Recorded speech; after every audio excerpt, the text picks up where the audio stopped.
You'll have to do a lot of emoting for me, but I'm hoping that that screen's showing that good, Janet. Yep. All good. Right, let's get into it then.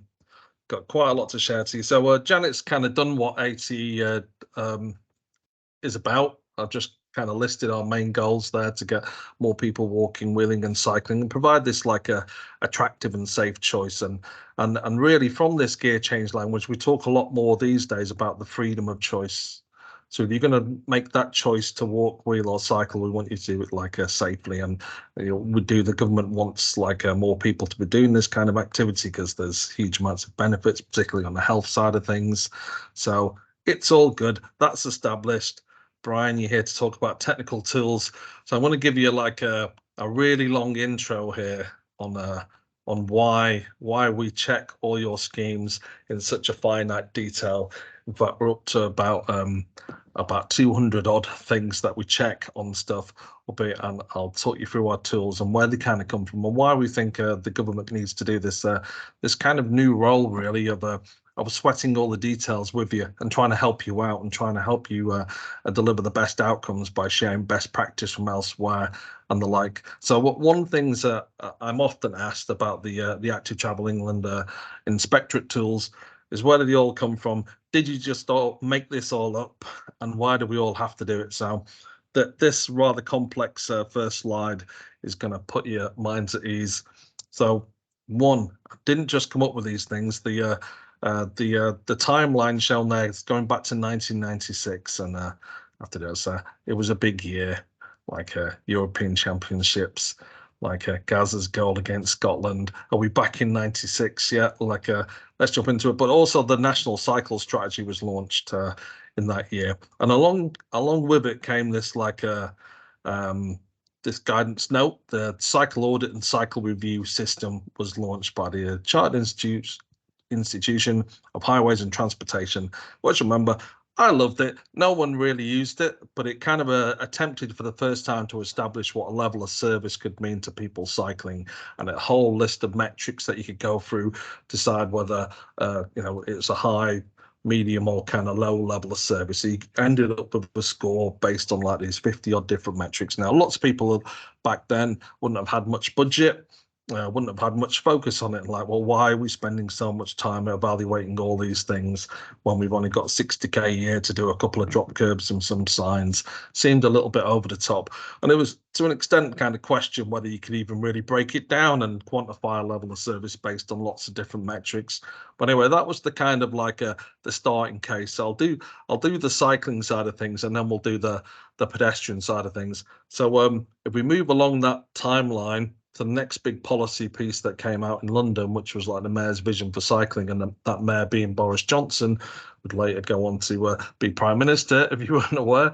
Anyway, like he came in his second term and said, right, we're going to do everything properly. We're going to be like a Dutch style, like infrastructure. Everything's going to be high quality. Get on that. So I was brought into Transport for London to say, well, how do you know when you've gone Dutch? What does quality mean? How do we judge the level of service to people to know that it's equivalent to the Dutch level service?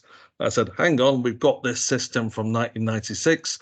Let me update it. That update became the cycling level of service, which was in the 2014, so 13 year. Actually, it was December 13, and we brought it out in the London Cycling Design Standard. So we had like a new method. I kind of updated the old and corrected some of the things that didn't seem to come to fruition and like bear scrutiny with the evidence. So, for example, like the near side lane width, for example, we had like the wider that near side lane width was in the 1996 version, the higher score you got. Whereas we knew from practice that like there was kind of iffy lane widths, those between 3.2 and 3.9 ones where cyclists don't know whether to put themselves. Vehicles might be encouraged to do close passes. So we tried to hit that old system with a bit of reality, which is where that one comes along.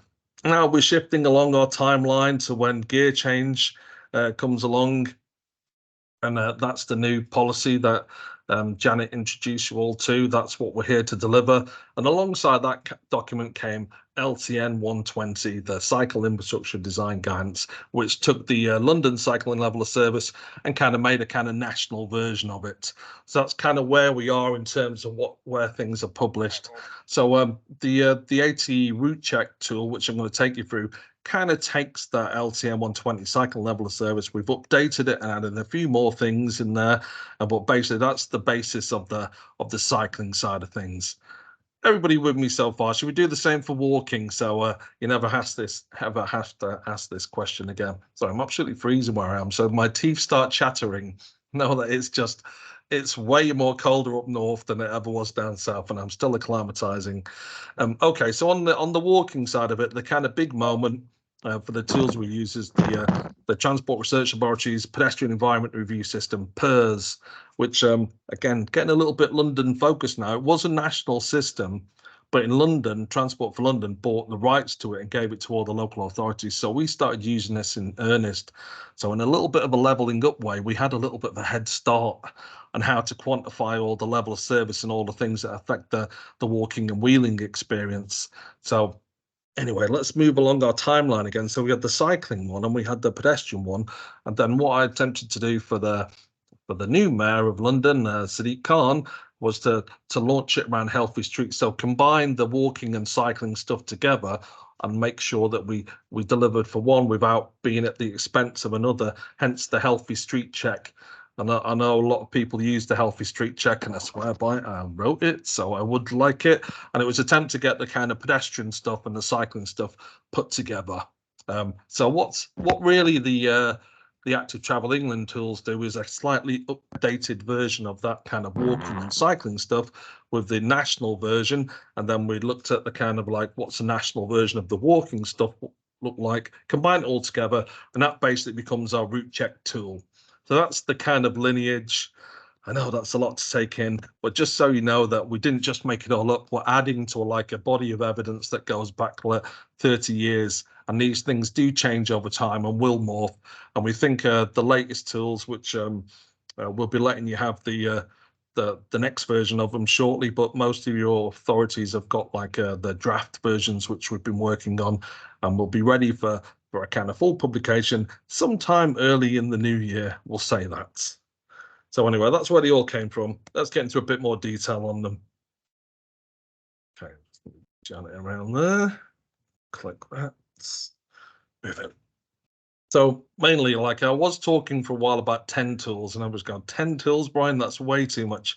So we kind of combined different functions into what is effectively on the Inspectorate side of things, which is the team that I run, kind of 4 main tools. So we've got like tools that will assist you and tools that we'll use to review things and check the quality of things, which is, as Janet said, like the reason we were set up in the first place, to make sure that design quality is as high as it could be, and to make sure that that kind of knowledge of how to do best practice is spread around the UK. So the design assistant tools, we've got like a crossing selector tool. Just to explain what that means, again, it's a spreadsheet, and it'll just basically say, oh, so you're going to do a toucan. Well, you've got a little bit of a policy conflict there. We're trying to avoid shared use, particularly in urban settings. Have you thought about all these other different ways you could get there? Now, the crossings that are shown in them, lots of parallel signalized ones, and for people from the northwest, they might have heard of the kind of sparrow style crossings that we introduced in Greater Manchester when I was working with Chris Boardman there. So a signalized parallel crossing, so we don't have to share the space between walking and cycling. Lots of versions like that working like a crossroads, left, right dog legs, right, left dog legs, whatever scenario you can come up with. We've got a way of avoiding shared use in that tool. That's the fundamental thing.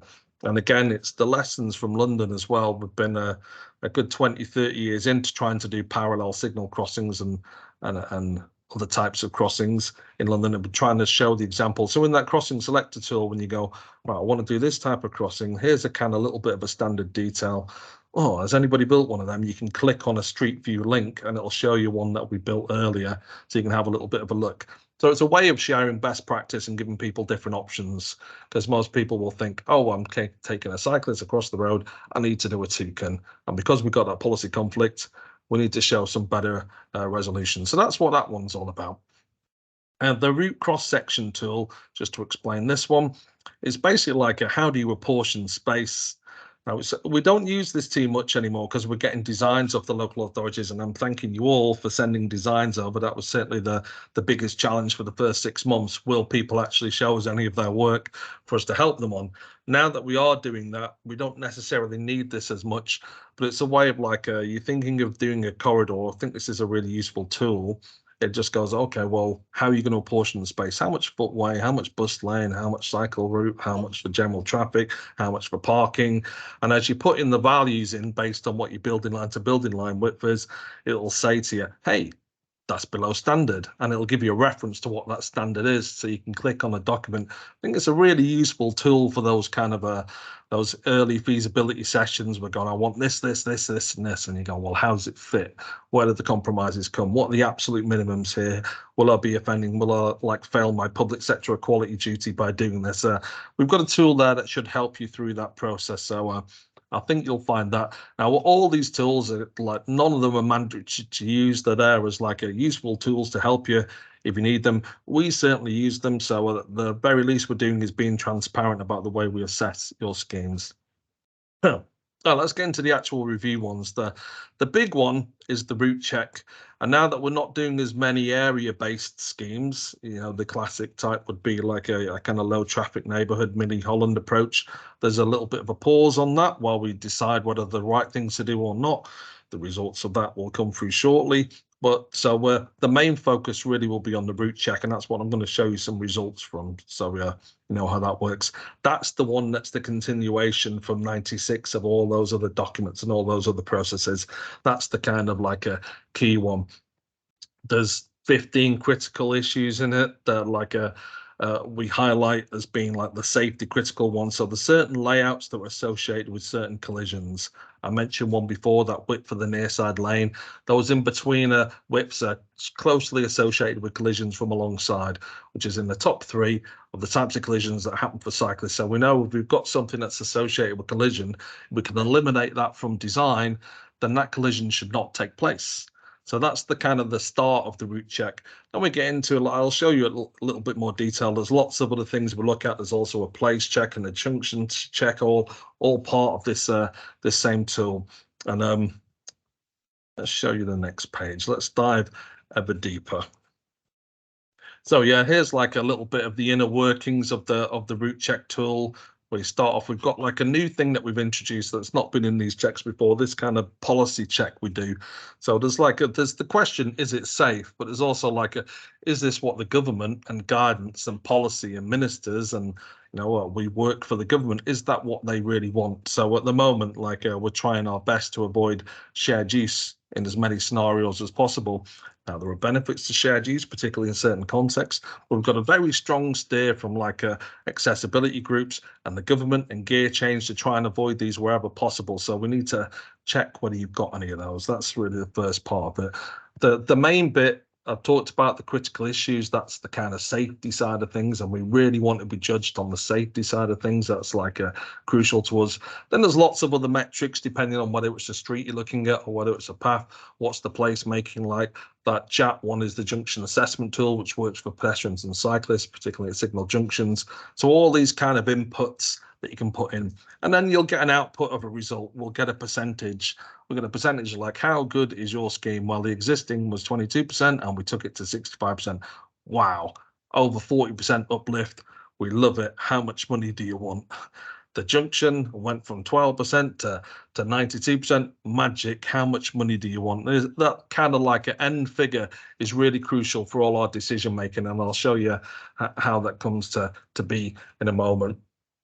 But I want to share some early stats with you as well. Like Janet will give me like a boot when I'm getting near my end. But I'll share some early stats with you and why we think this is important. So we recently did some research, which we're peer reviewing at the moment. I'm going to share some early stats with you.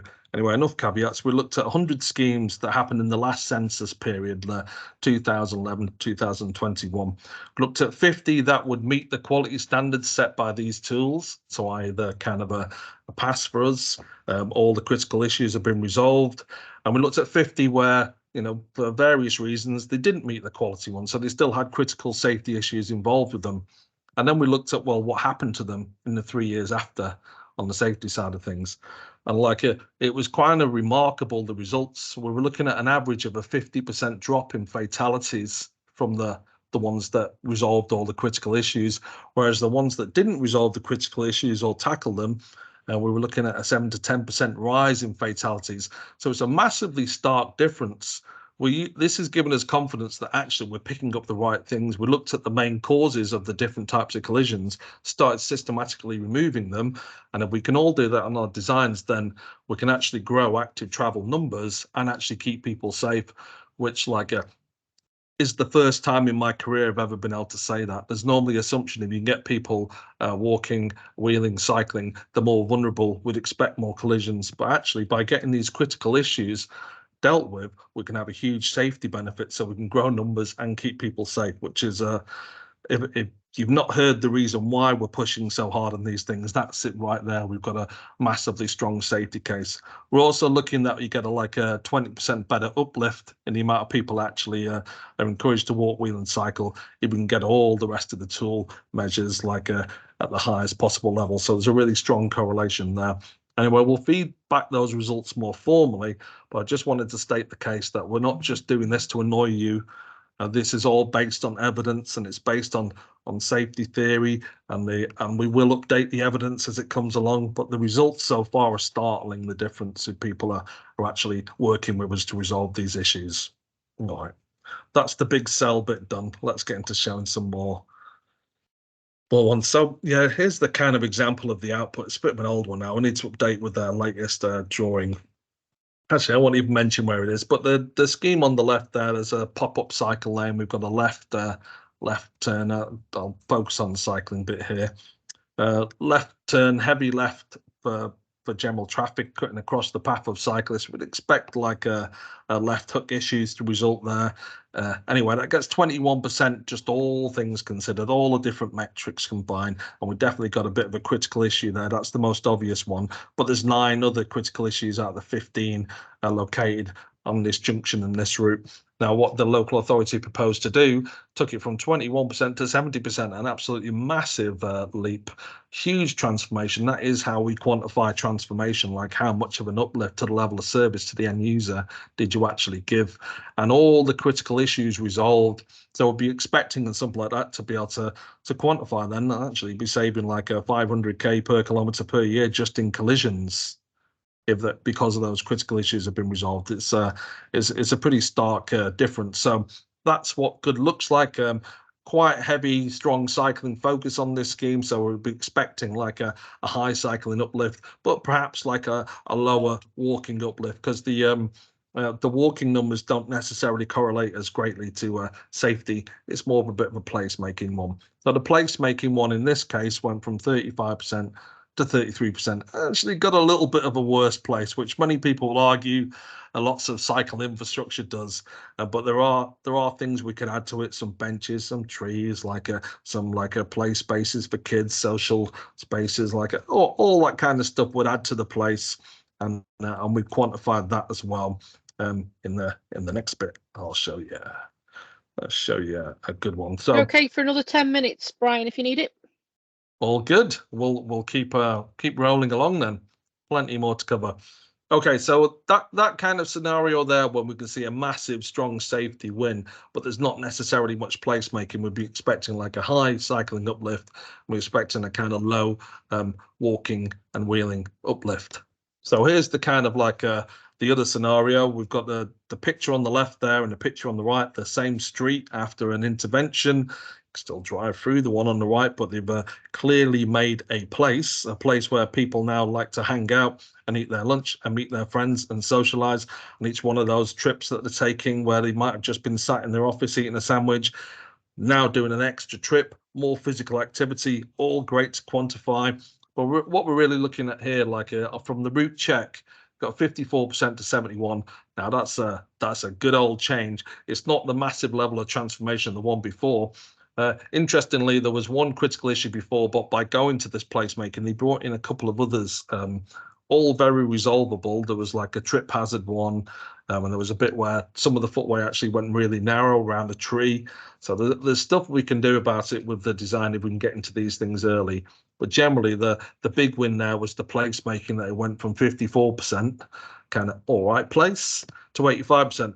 Oh my God, we've got to go to that place. If we can create places that actually encourage people to make trips, to go and hang out, so actually like experience the world and not always be shut inside.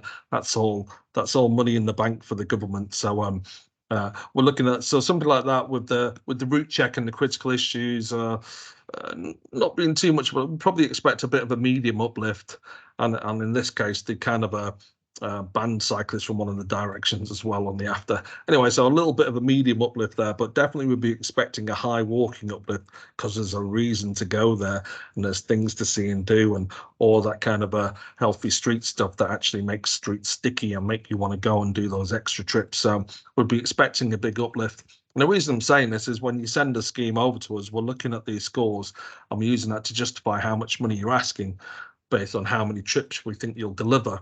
So the infrastructure is now completely tied into that quality assessment. It's completely tied into the predicted uplift, and that's the big change at government as a result of Active Travel England existing. Let's show more boring slides, and then we'll have a few more pictures as well. This is like this is a kind of big one, really. I like to introduce this as that this is the worst thing that we could possibly do to you. That red in the bottom corner. Now, everything we do, apart from this, is about helping you and supporting you and getting the best possible outcome.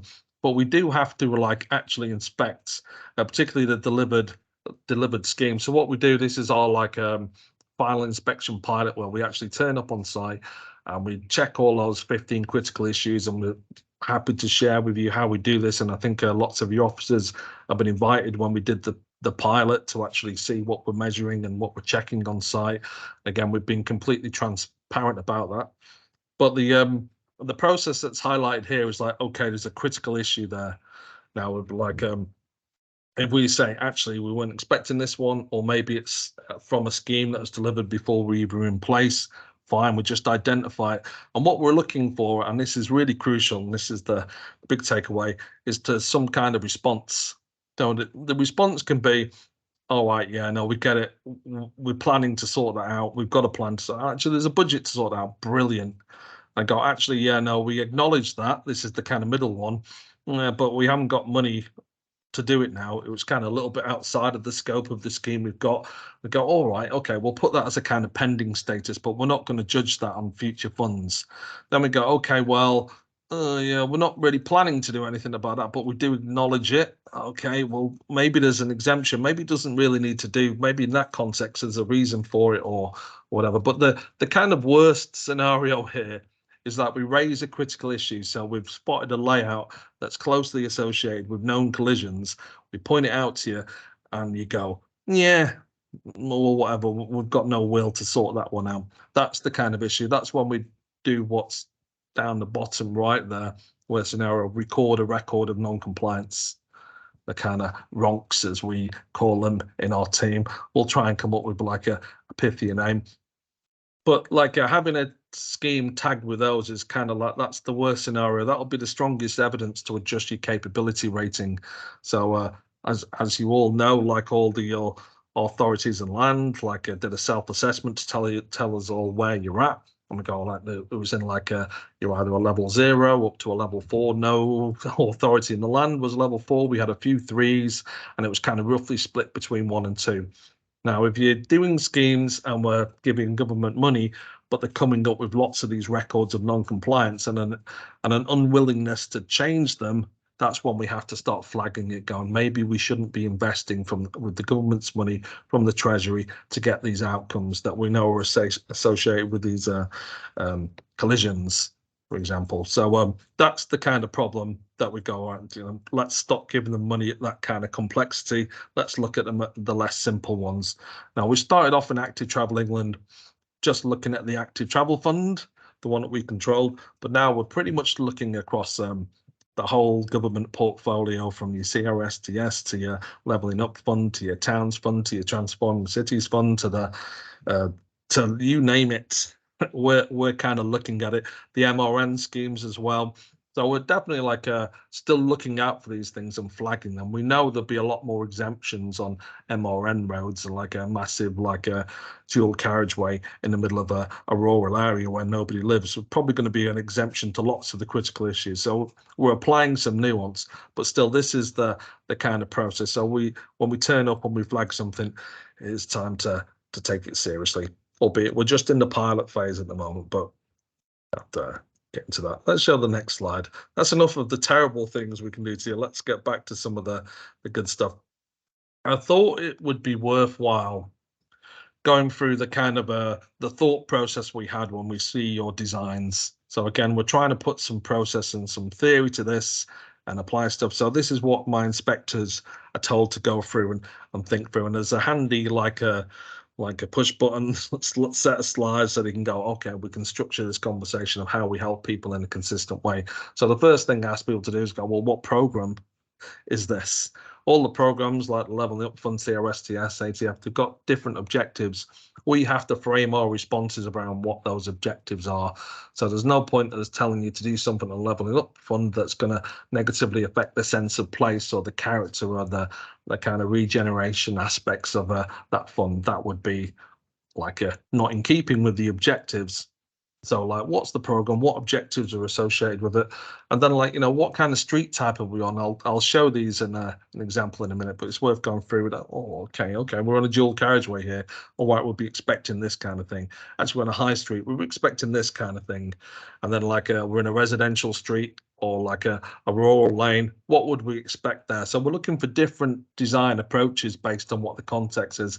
And again, the background for that is all classic manual for street stuff, which is our top framework document. Okay, so then what kind of scope have we got? How much money is on the table? What's the ask? How many elements of the design are swept up in this? Is this like, imagine a blank canvas, building line to building line, or are we just looking at putting a crossing in? And we've got to judge it within the scope of what that scheme is. So again, then we go, well, what are those critical issues? That kind of next step. What do we spot that's associated with safety? And again, we go through this in this formulaic way. We think about our critical issues. We all know them in the Inspectorate off by heart. I'm hoping the rest of the country will know them by the time we finish banging on about them. So we can start eliminating these kind of practices so we can get some benefits for active travel. Anyway, so which element are we going to focus on that has the critical? And what solution? We don't want just to say, if the Inspectorate just said, you've got an issue, deal with it, I think would be quite annoying and not particularly helpful in this space. What the inspectors are all trained to do is go, okay, you've got this issue. Here's the guidance that covers it. Here's a little bit of a technical reference for a possible solution. And here's a couple of case studies to consider. So we're trying to help you out, do your job really, find better solutions that people have used elsewhere. And again, that's that kind of a big one. We don't want to just say, oh, we don't think that's very good. We'll point out the evidence and we'll suggest people in similar contexts and similar arrangements that have found solutions that don't bring on the issues for active travel. That's what that's all about. And then potentially it's like, well, how do we mitigate it, given that we've got like a massive constraint? We can't really tackle the core issue. What kind of mitigation are we looking at? So I've explained that in a boring way. Let's explain that with a few pictures. So what kind of scope? Do maximum, do something, do minimum. What kind of street type? Again, the manual for streets one here, we can click on, right, we're dealing with MRN. Okay, well, we need to use that kind of palette of options, which is very different to like a kind of character place where we're going to be really focused on the placemaking side of it. So this kind of movement and place axis is like a fundamental to the way we approach every scheme design. It would be folly to suggest the same thing in different contexts.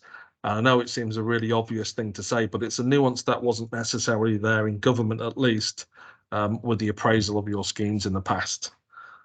Yes, so down. So here's just an example of an MRN. I've taken these slides from the Leicester Street Design Guide. Thank you, Leicester. So there's a kind of ideal form for a dual carriageway, a kind of semi-rural one, massive one in this case, cycle tracks and footway both sides. Maybe a little bit of a big ask, but we need to have an ideal form.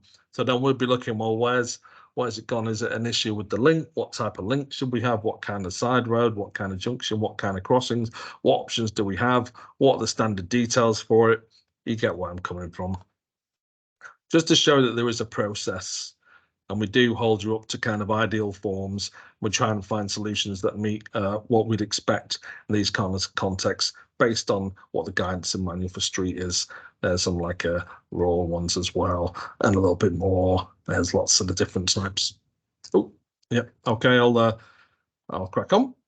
So yeah, just wanted to show this one. Like again, it's that point of we are looking at different contexts. So let's take the MRN for example.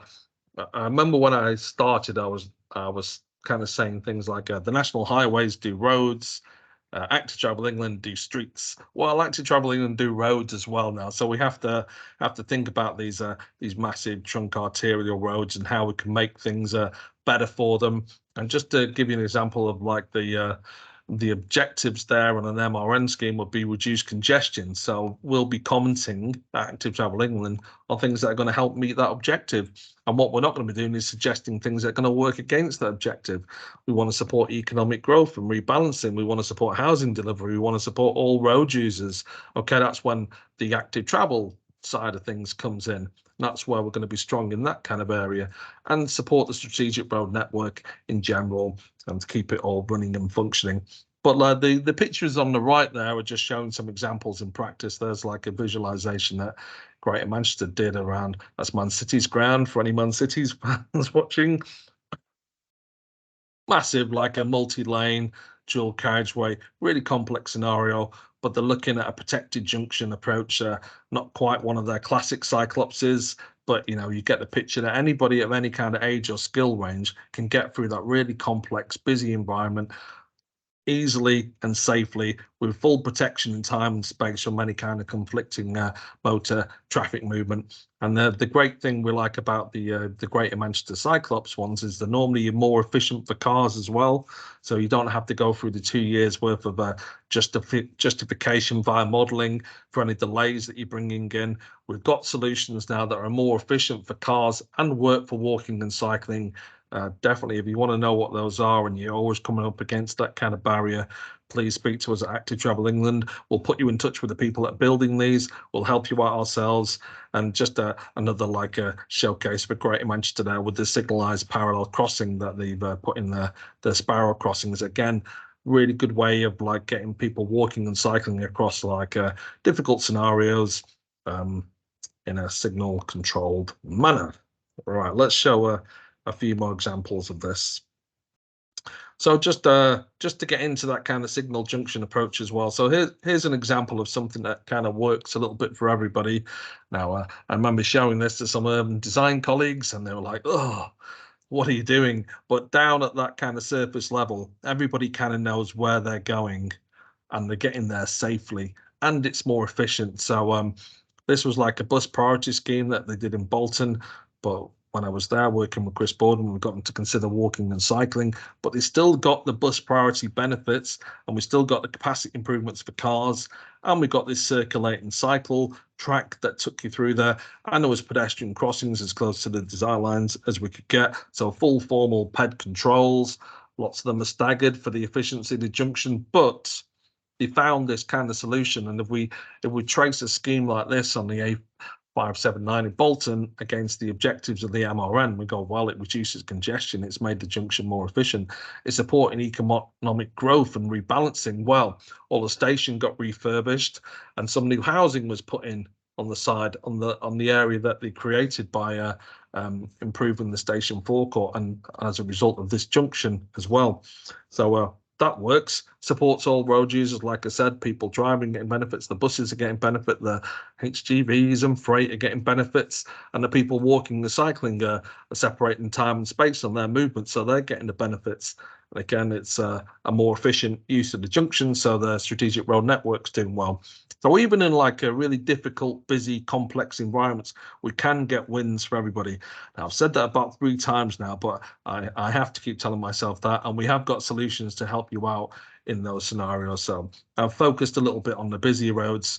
I know lots of people on the line here are in kind of rural areas, and we're working on that, but I'm hoping I'll ask a few questions Let's have a look at this. So initially, when Active Travel England started, and particularly my side, we were promoted as was it the Ofsted of active travel, that we come and inspect you and say you need to improve. And also the other thing we kind of promoted as is the LTN 120 police, and almost became a bit of a verb. Are you going to LTN 120 that? Which meant, are you going to put a segregated bi-directional cycle track beside it? Became what people assumed that we'd be asking. I'm hoping the last 15 minutes have shown a little bit more nuance, but this picture's to fully cement that home, that actually what we're looking at here is a shared use path. And we think at Active Travel England that this is a pretty decent context to support it. There's nuance that we're providing. There's contextual nuance that we're applying to your schemes. We're going to get to know you. You've got your regional managers like Janet here, and I see a few more of them on the line. And there's got people in your area who know your context, know your roads, know your constraints, know your opportunities. So we're providing that kind of nuance to the government assessment, rather than just saying, are they doing the things we want? No, don't give them any money. We're trying to be more sensible. So in this kind of context here, like a high speed dual carriageway, doing a cycle track and a footway will be pretty expensive. Do you necessarily need it? There's probably not that many people walking this scenario. This is a link road out to Manchester Airport. Sorry for all the Manchester examples. I gave this talk to the northwest, so I've lifted a few slides there. Anyway, and the verge is doing good, so people are separated from those kind of high-speed movements. But in this case, it seems perfectly reasonable to share. Now, they could have separated, brilliant, but we also think all the objectives are being met for the MON in this context by this kind of provision. So the big takeaway is we're not terrified of the share word anymore. We just need to know the context, and we can help justify that if that is the right solution. In any kind of urban area, we will bend over backwards to avoid you doing this kind of thing and to try and persuade you not to, and it'd be really difficult to get funding, but there are contexts that it works. It does say that in LTN 120, and we're applying that realism here as well. Let's do a couple more slides. Yeah, couple more minutes, Brian. 2-3 minutes. All good. I'm gonna go with a fast finish, but I'm just gonna concentrate. So I've mentioned these a few times throughout the time, but it's almost like and I told you about the key safety base for these as well. Like the critical issues are everything for us. We call them critical for a reason. The funding critical for you, the safety critical for you and us, and they're really like the critical reason why we exist, to make sure that we can start eliminating these. But so the layout or condition with strong evidence of an association with frequent collision types for people walking, wheeling and cycling. Now, our critical issues don't cover car on car stuff, all that general stuff that you pick out through road safety auditors, and they don't. None of our tools replace any audits. We'll always defer to audits because they're a much more detailed examination than the checks that we do, and we'll always defer to that as best practice. But it's worth noting that they're often the result of common practice. So you're thinking about the needs of one mode, you're not necessarily considering the knock-on effect on other modes. So the classic being that one that I mentioned, that in between a lane width between 3.2 and 3.9 is kind of iffy of where you position yourself as a cyclist. But every engineer will know that it's 3.65 meters is the width of a lane in the United Kingdom, which is right in the middle of that zone. So our absolute standard practice of that 12-foot, 3.65 meter lane is right in that critical zone when it comes to cycling. So we have to acknowledge that, yeah, that's the right width when it comes to HGVs and buses, but we're kind of saying, can you go a little bit wider for them? And then we don't have this knock-on effect for cyclists. Or can you go a little bit narrower in maybe a slower speed environments, and we don't have this knock-on effect? So we acknowledge that it's common practice. We're not telling you this is against the law. We're just saying you get negative outcomes if you're not thinking about the knock-on effects for active travel, and that's really why ATE was set up. So they are directly related to safety. I think I've painted a pretty a stark picture about how many lives they'll save. Well, we're working that out across the programs at the moment. If we can eliminate these critical issues, we will be saving lives, and that's why they're critical for us. I'll just finish on another boring slide, but this is the kind of like what's behind the veil. Whenever you put a scheme into us at Active Travel England, now in this case, this is the process for the Active Travel Fund. We do use different protocols on different funding pots, like particularly the Leveling Up Fund, which is coming via DLUC. You know, it's going to be different, but it's worthwhile knowing the kind of like a rigor that we apply and how we assign the scores. So the scores are shown on the left. We can either, like you send us a design, we can either give it 0, 1, 2, 3, or 4. Now, what are the criteria that needs to be met? Well, if your scheme's scoring over 70% and there's no criticals and there's a greater than 40% uplift, that kind of like Leeds example I've showed, and the placemaking is getting better from the place check tool, full marks, 4 points, like that is going through. Now, with any of those criteria aren't met, you start dropping down to whatever it is. So it's over 70%, but it's a less than 10% uplift. To go, well, it's great already. There's no real change. It's a 0. Would work it a little bit like that. Even though the scheme's great and maybe you'll be adding a bit of value, what we're really looking for is that transformational change that's going to encourage people to take more walking, wheeling, and cycling trips. That's the kind of big one. So again, like over 60%, but there's a critical. Then what we do at Active Travel England, whenever there's a critical that we find in any of your designs, we ask ourselves, well, do we think we can resolve this with them? So we'll get better and better at that, but particularly the more we work with each other. We're like, okay, well, actually, have they asked the right amount of money to resolve that as well? Have we got enough within the scope to take on this critical issue? So, for example, like let's say you were doing a pop-up cycle lane, sorry for all the cycling examples, and you came across a signal junction and you didn't do anything to it, then we go, actually, there's quite a strong risk of hooks happening here. The cyclists are being encouraged to approach that near side. That's right at the riskiest point. We go, well, they're not asking for any money to do that junction, so we don't think that critical issue is resolvable within the scope of what they've asked for. Now, if you say send a design and it's got the critical issues at the junction, but you've had a go at rebuilding that junction and we spot an issue, we go, actually, they've asked for the money for it. We think it's resolvable within the scope. We'll just share a bit of best practice with them and see if we can find a better solution. So that's the kind of questions, that's where the kind of nuance comes in. So I wanted to show you the kind of the black box of decision making at your funding, just like the most fun end, but that's really what you want to, are you going to get the money to continue your plans?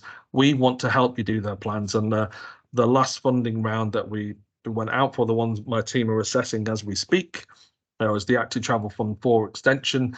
And we did, for the first time ever, meet you before you actually put the bids in, and actually took you through this process and told you how it was going to score and suggested changes. So we're trying to work off a kind of a feed the pipeline, no surprises model, where you know you're going to get the money because we'll help you and we'll help you get those bids ready. So when it comes over to actually get approved from the Treasury, we can go, yeah, we know this one. It's all sorted.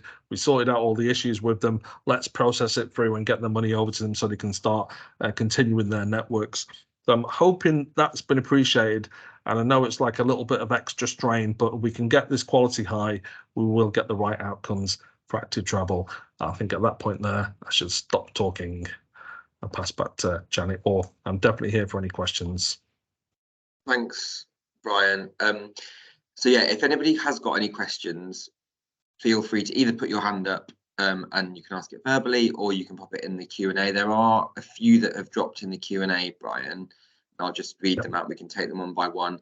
One of them is, will the design assistance tool include guidance on hardening road verges to assist pedestrians?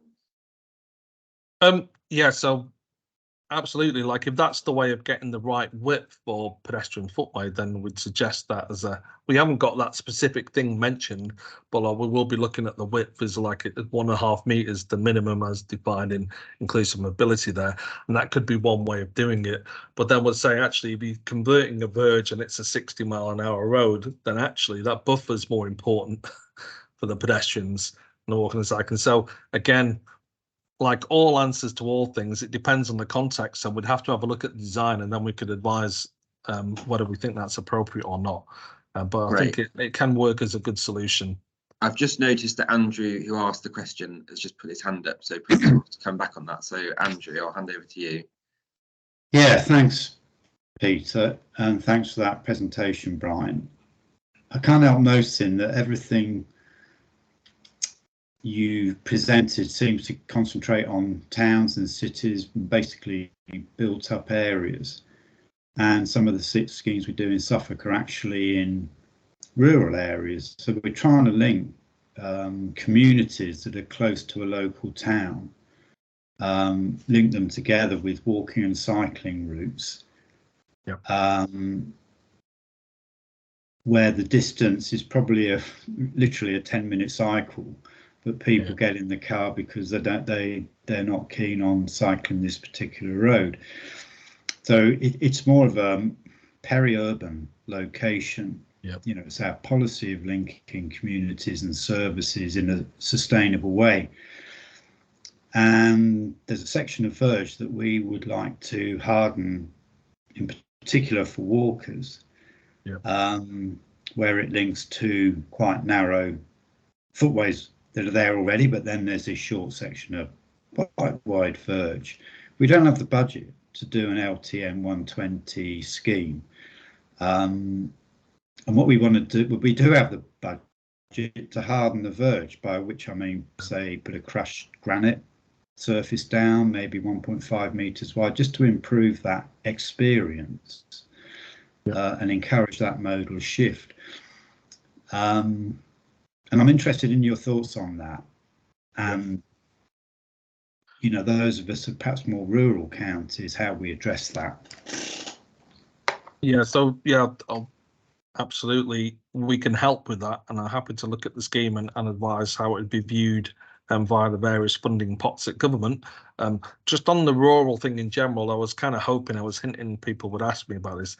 We haven't published a great deal, and there isn't a lot of completely relevant guidance to the rural experience, but we do know that, and it's a known for a while. We have developed lots of solutions in this area. We just haven't published anything yet, so we're definitely happy to consider that. We're working, and we have been working on a rural design guide, which lots of authorities have called on it. It's a big undertaking, and certainly people haven't really radically thought about active travel in rural environments too much of late. So we know we've got lots of things to test.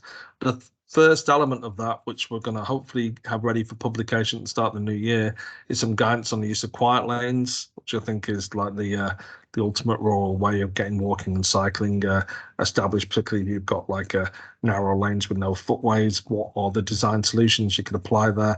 But there's certainly like lots of stuff we've done on developing rural approaches to network planning for active travel as well. So we're happy to share that. We just haven't published anything, which is why I didn't really put much in the slides, but there's a lot of thought in that area. Now on your specific scheme that you're talking about of like using the crushed granite to make a 1.5 meter footway. Now as I was trying to say, LTM 120 isn't our only document. In fact, it's really on a par with inclusive mobility, and Manual for Streets is our top guidance document, and particularly when the new one comes out, we'll be the ones championing its delivery. So we will look at different things in different contexts, and establishing a footway where there wasn't one will be a big transformational change in a rural area. The problem we'd have with that kind of scheme would be saying, right, this is shared use, walking and cycling, and it's 1.5 meters wide, and it's not bound, and it's by a 60 mile an hour, like potential 60 mile an hour national speed limit road. That's going to be a difficult sell, and mainly in terms of the accessibility of that. But there is a lot of rural nuance, and that will be a big win.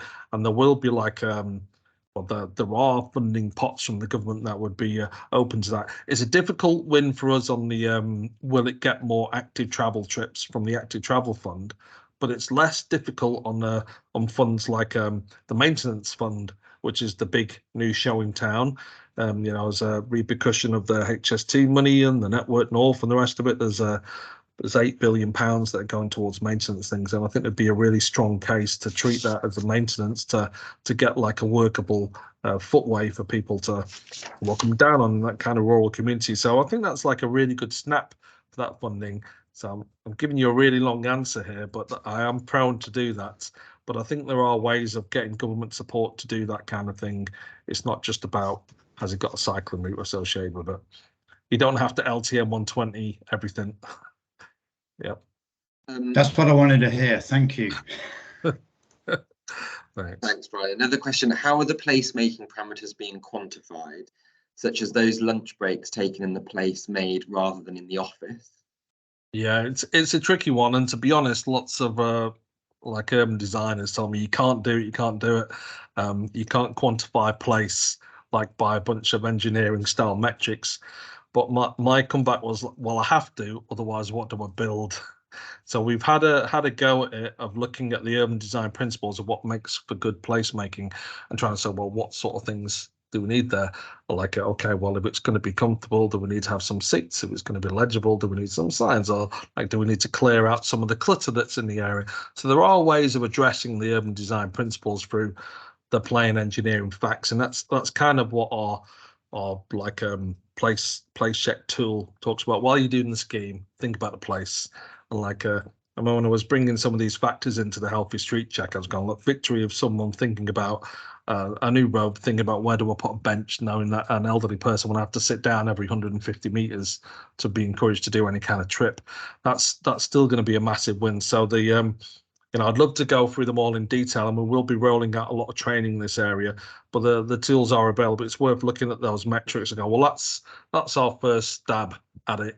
Now, it's not as well established as the lineage from '96 that I talked about, but we've had a first go at it, and I've checked it with a lot of urban designers and officer place people, and we think we're on to something. But it's definitely not as perfect a science as the safety related stuff. Great. Two more questions. So if it scores 70% but has less than 10% uplift, wouldn't that imply the scoring criteria were off? Well, no, like it depends. Like if you've got a great street, let's say the street's like a 65% already, it's amazing. And then like if you come to the government, go, yeah, we need another 12 million, we're going to completely transform the space. And then we quantify and go, all right, it's now 70%. You go, it's only actually 5% different, and it was already brilliant. Will that attract a lot more trips? So fundamentally, that first slide, I go, we're about getting 50% of short urban trips, walked, wheeled or cycled. That's our key thing. So everything we do is through the lens of, will it generate more trips? Now, a great place made a little bit greater doesn't attract that many trips. It's still a good thing to do, but is it like the priority to investment? Now, taking a terrible place and making it utterly brilliant unlocks all that latent demand, which we know from all the surveys that people say, well, I would walk and cycle more if it was safe, if it felt good. If we're moving for something that doesn't provide that to something that completely does, then that's the big change, and that's the justification for the expenditure. So we're not saying it's wrong. We're just saying we're looking for the transformational change that will encourage more trips. That's a key thing that we look at for all funding decisions. Great. And then the final question that we've got in the Q&A is, do sustainable drainage solutions form part of the assessment criteria, i.e. for the climate change factor?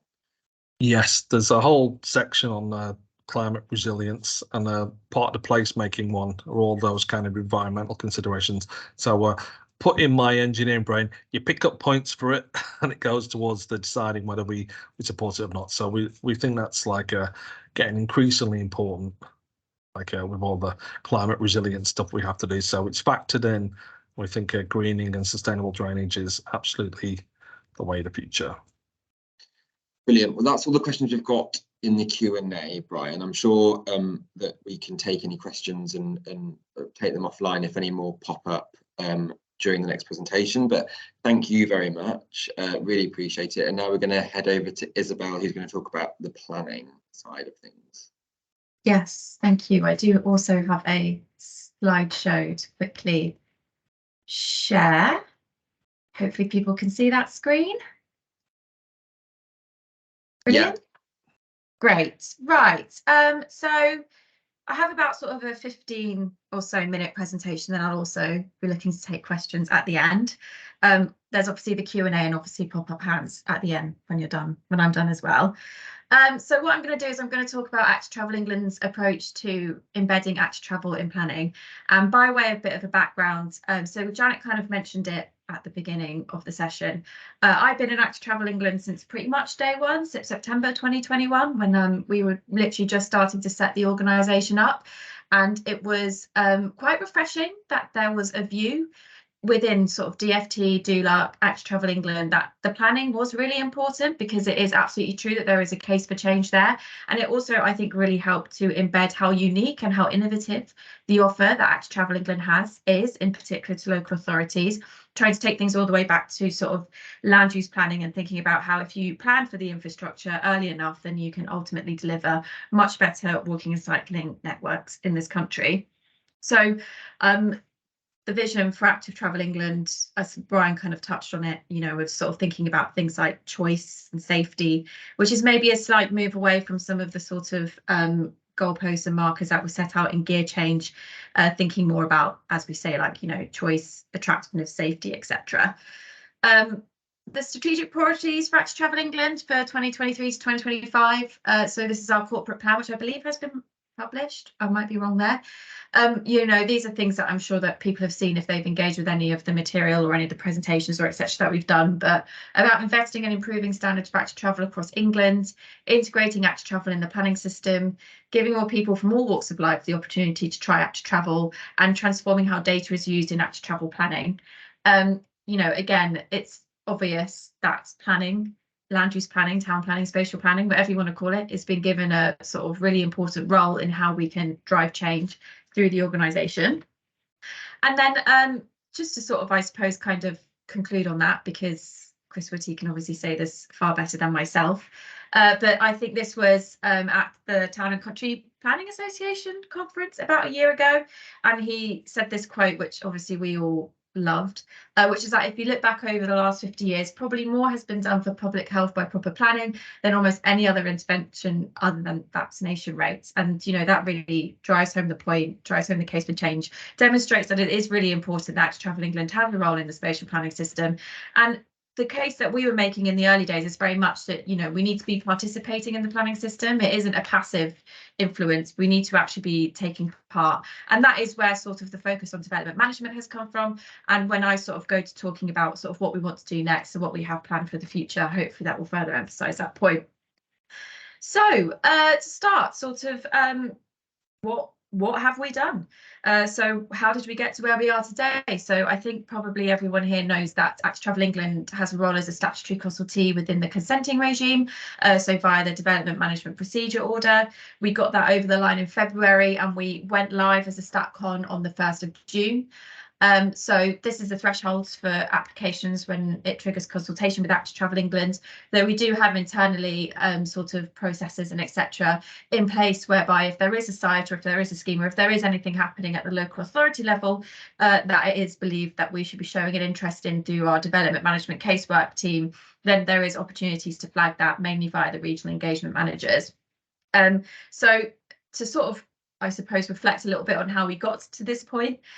We launched a development management pilot project in, September 2021, and we concluded it around sort of November last year. And that was very much about really understanding and scoping out the opportunity for Active Travel England within the spatial planning system, mainly within the consenting regime. So thinking about things like, for example, what should our planning application thresholds be?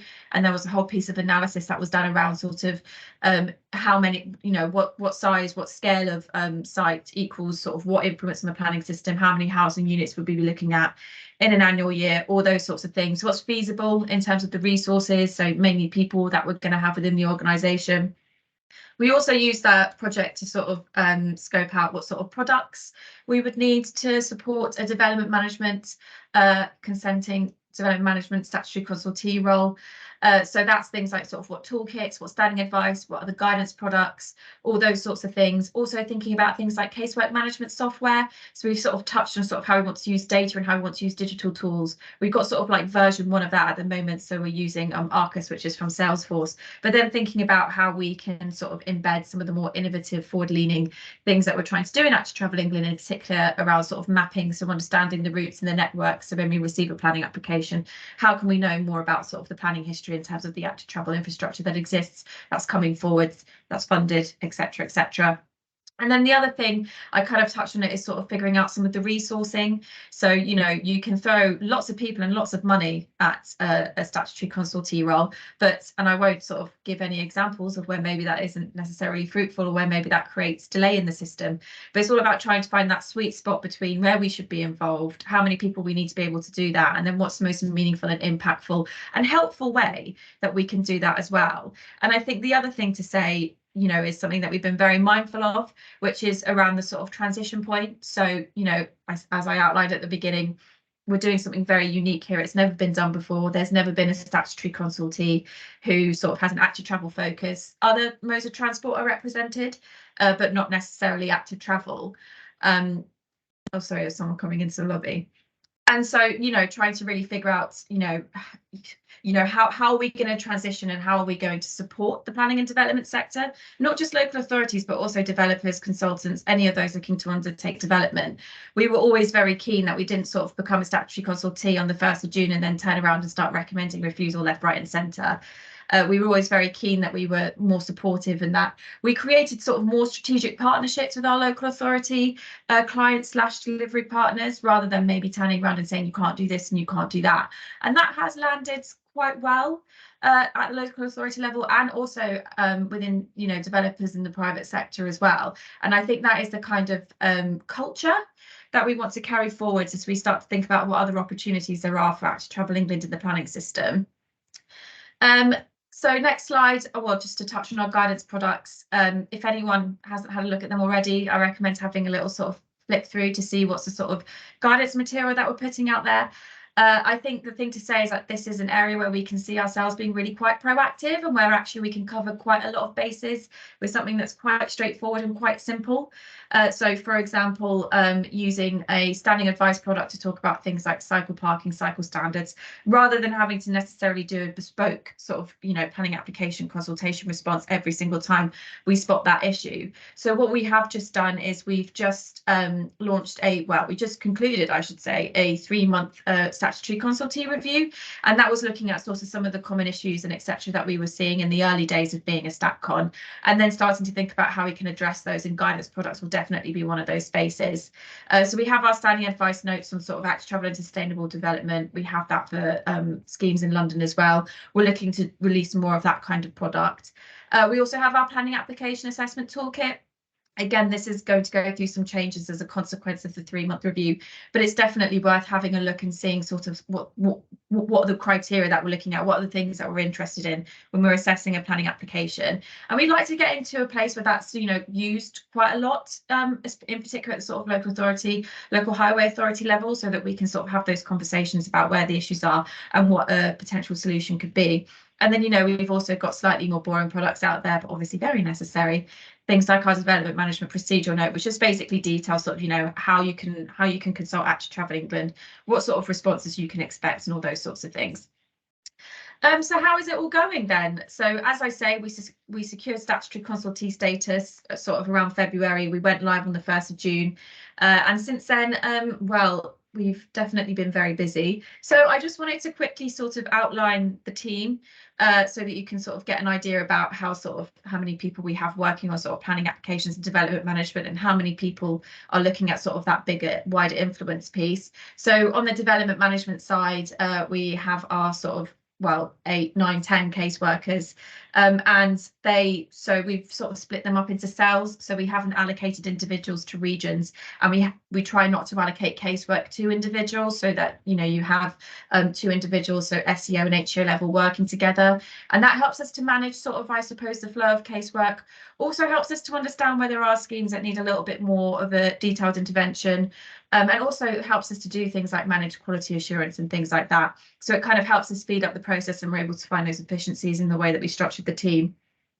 And then on my side, we obviously have our sort of policy guidance and all those sorts of things. So when I talk about sort of what we want to do next, that's very much sort of the focus of my team, thinking about sort of that strategically. And then we also have our planning technical team.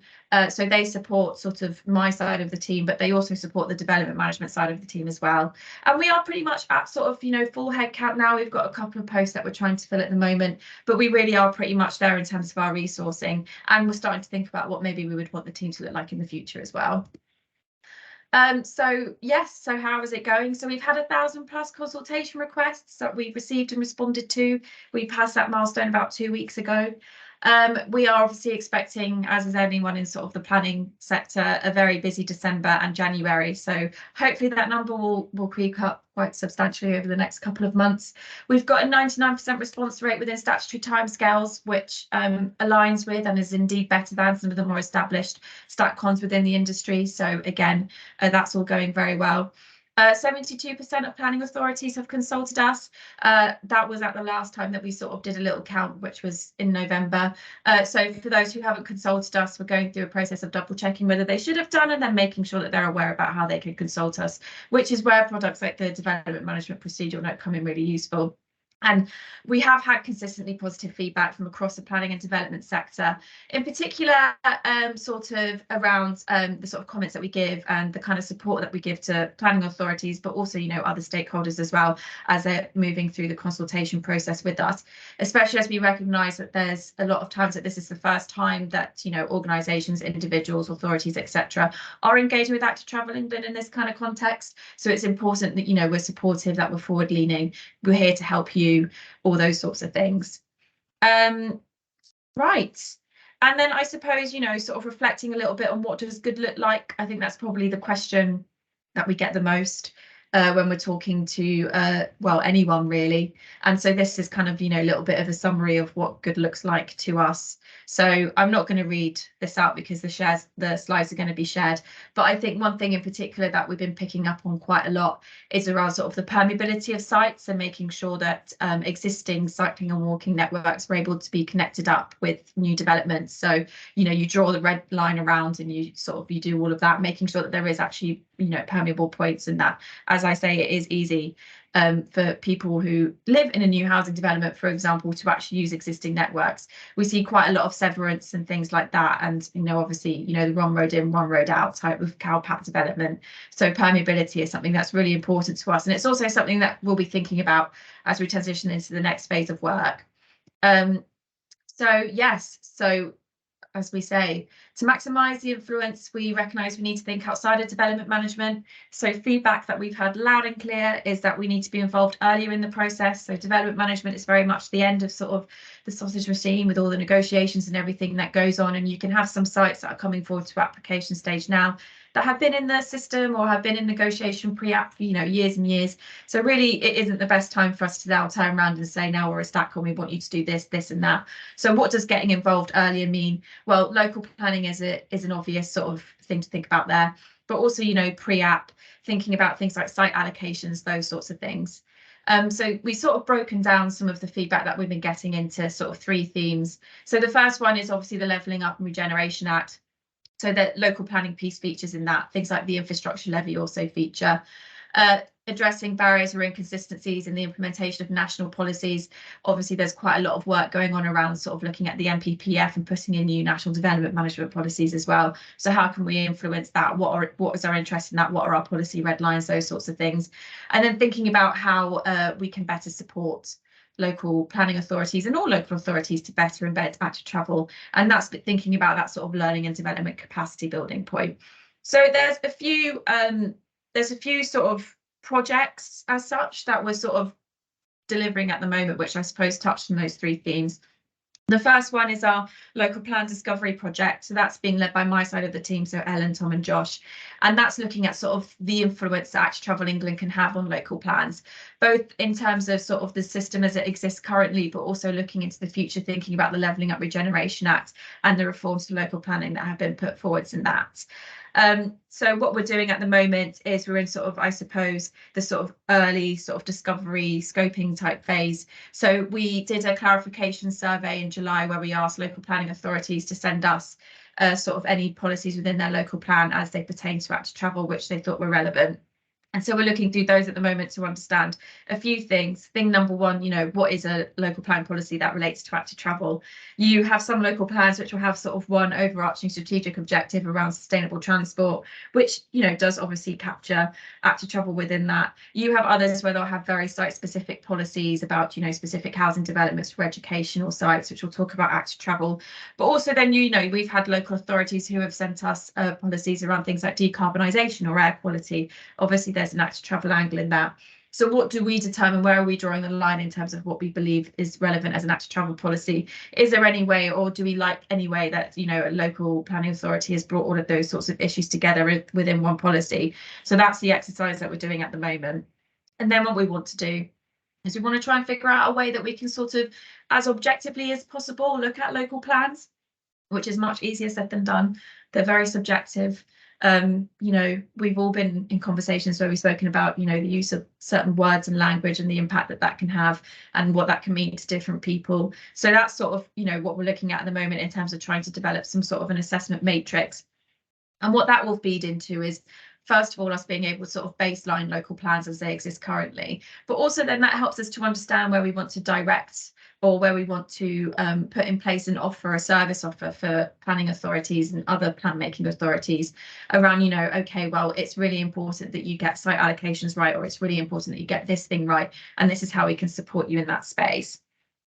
The other thing that we're doing, again, get involved early, is looking at pre-application. So we're doing a pre-application pilot and figuring out how we want to sort of, I suppose, align that with what we do within development management. In an ideal world, you'd have a situation where, we're involved with the local plan. We then see very significant strategic sites come forward at pre-application stage, and then by the time we get to the development management, the end of the sausage machine, we've had enough of an influence that we're seeing what we want to see from developments. So how can we make that work? What is our offer going to be in that space? Obviously, if we're looking at something like, we've been asked by DLUC to consider whether or not we would want to charge for a pre-application offer. Well, the main thing that we would be thinking about in that space would be making sure that we're able to add value. If we're charging for something, we want to make sure that, it is worth the money. So these are all the sorts of questions that are buzzing around at the moment whilst we're trying to figure that out. And I suppose this is all going to come together in a 1-year StatCom review. So when we agreed our planning application thresholds that triggered consultation with the Department for Levelling Up, we agreed with them that we also wanted to review those thresholds, because it was, the first time since 2015 that a StatCon had been added into the Development Management Procedure Order. And it wasn't a very easy exercise in terms of understanding what sites and what schemes and what planning applications we actually wanted to look at. So whilst we did quite a lot of analysis, and there was, some work being done around, influence and trying to boil things down into more tangible examples of what sort of sites we'd be looking at than, how many residential units and all those sorts of things. Really, it was sort of a little bit of guesswork and trying to hope that we were doing the right thing. A year review gives us the opportunity to look at that again, but also gives us an opportunity to sort of, look at all of our process, all of our development management processes completely holistically from start to finish. Think about where there can be improvements if it's not to the sort of application or planning application threshold. What else could we be doing better? Also gives us an opportunity to talk to some of our stakeholders, so those who have been through the consultation process with Active Travel England. What do they think? How are we able to add value? And again, that piece around identifying both case studies, but also, recurring issues that maybe we can look to address through means like, for example, guidance products.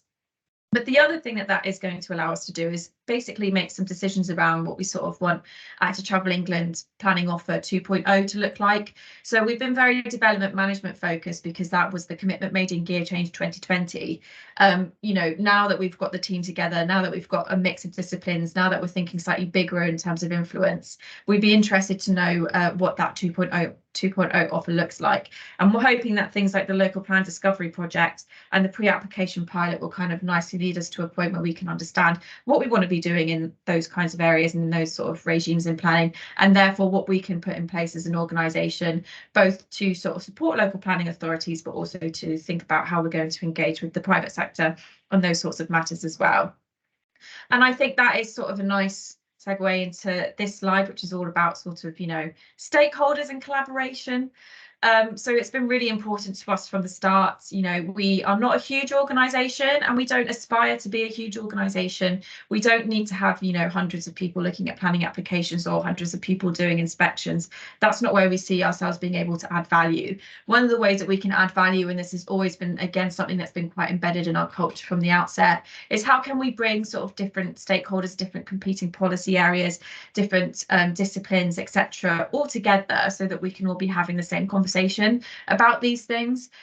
We're often, you know, when we talk to planning authorities, they'll say, oh, well, we have this problem with, you know, X highway authority or X combined authority. And then you speak to X highway or combined authority and they say, well, we have X problem with planning authority. Where can we be the mediator in the middle of that? How can we align sort of land use planning, transport planning, and all the other considerations at the local authority level as well?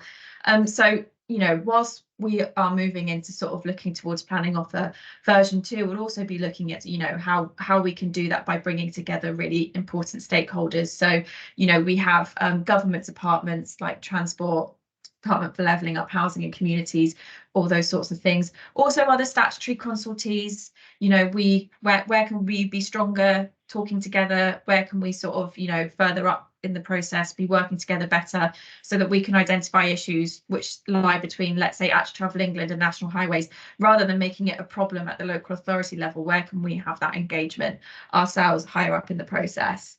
You know, other StatCons like, you know, Sport England, Historic England, Homes England, we've had quite a lot of engagement with, in particular thinking about their garden communities portfolio and where we can support there as well.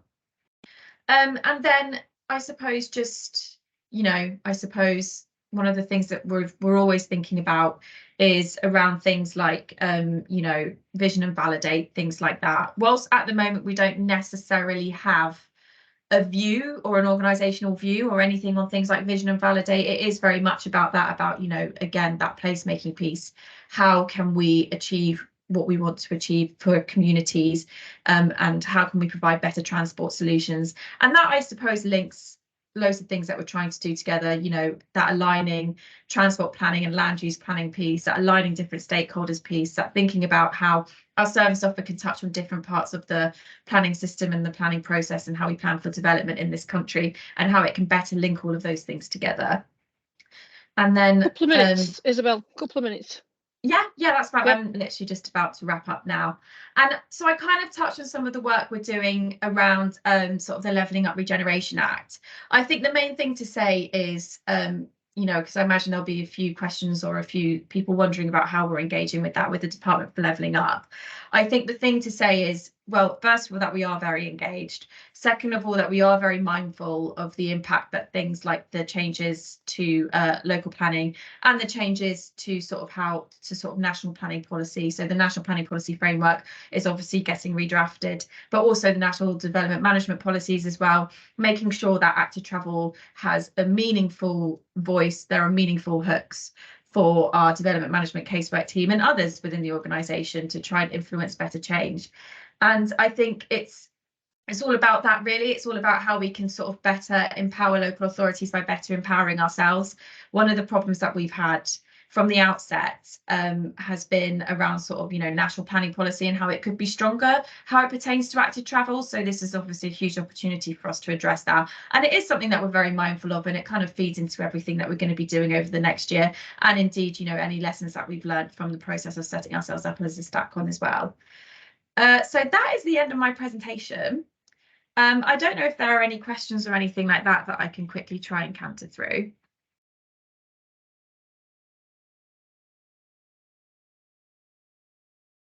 We've got one from Andrew Woodin. Isabel, do you want to come in, Andrew? Sorry to come in again. Thanks for that, Isabel. I had to take a call, Isabel, and hopefully this is a quick answer. But how does an application get referred to you? So the planning application thresholds that trigger consultation is something like 150 residential units, something like that. We do have a development management procedural note which outlines completely sort of the process that we have in terms of how you can send us an application, when it triggers a sort of bespoke response, what kinds of response you can expect, and how we would issue recommendations. Can I post anything in the chat? Is that possible? You should be able to pop it in the a link in the chat and then people can pick that up, Isabel. Thank you. Yeah, and yeah, so if you just have a look at that, and then if you have any queries, the sort of planning advice email is the best one to go to. But you're not automatically looking at every development over 150 dwellings, are you? No, no. So we do have sort of a triaging system internally that helps us to basically identify where it is best for us to be involved. Thank you. And we can send any links that are helpful as well afterwards with the slides as well. I can't see any other hands up. Does anybody want to come in and ask a final question? I've just got a question, Isabel, whilst anybody's getting themselves organised. In terms of those future aspirations for a wider planning offer, is there any timetable for that at the moment?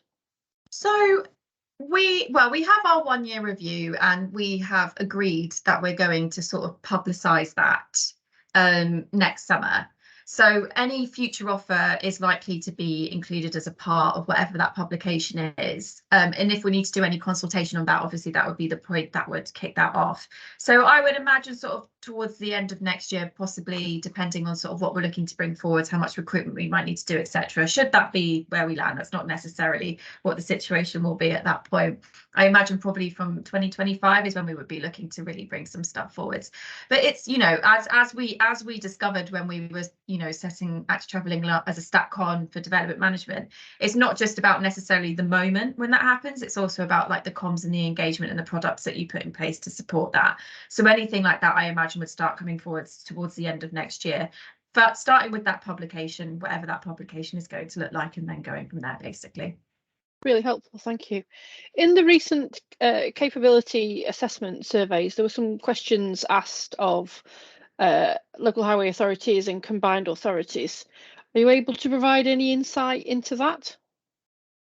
So the questions in the capability survey were only included in the sort of introductory background. So my understanding, although I am not, you know, really leading on the capability survey in any way, so I may stand to be corrected, is that those are not necessarily being assessed. But what it is helping us to do is it's helping us to establish a baseline so that we can understand, for example, how recently different adoptions guidance were adopted at the local authority level across the country. And from that way, again, we can start to sort of plan our interventions. So rather than having a blanket approach where we, you know, force everyone to do something, we can be a bit more tailored.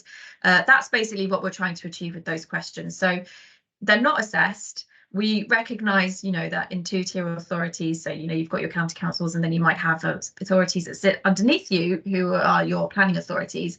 You know, if you have a planning authority who hasn't done something or who isn't performing in any sort of way, that's not going to count against the county councils. It's very much sort of background information to help us build that sort of richer picture of what things look like at the local level, essentially. Thanks, Isabel. Well, I think we've got 1 minute left, and there doesn't look to be any hands up. So I think I will just bring the session to a close and just say a big thank you to Brian, Isabel, and Janet for your time and for your presentations and for taking questions. It is much appreciated. The meeting has been recorded, as I mentioned, and I think once we've ended this meeting, it should come up in your teams, everyone who's attended. So please feel free to forward that on to any colleagues that might find it helpful. If you can't, for whatever reason, do that, then let me know and I can try and forward it on in another way. We will be circulating slides, as I mentioned, and I'll get those over probably tomorrow. And Active Travel England have kindly put together a slide that has all the details of the regional managers on it. So if you need to get in touch with anyone, then contact details will be there. But if you have any questions again and want to come via me at CCN, then please feel free to do so. I think just the final thing to say is Janet and I have discussed potential for future webinars. Hopefully this has been helpful to everyone, and as new guidance and tools arise, we can certainly look to organise something else in the future. So keep your eyes and ears open for that. But until then, thank you everyone for joining us, and hope you have a lovely rest of the day, and Merry Christmas as well. Thank you very much. Thanks, Peter. Thank you. Thanks all. Thank you. Thank you.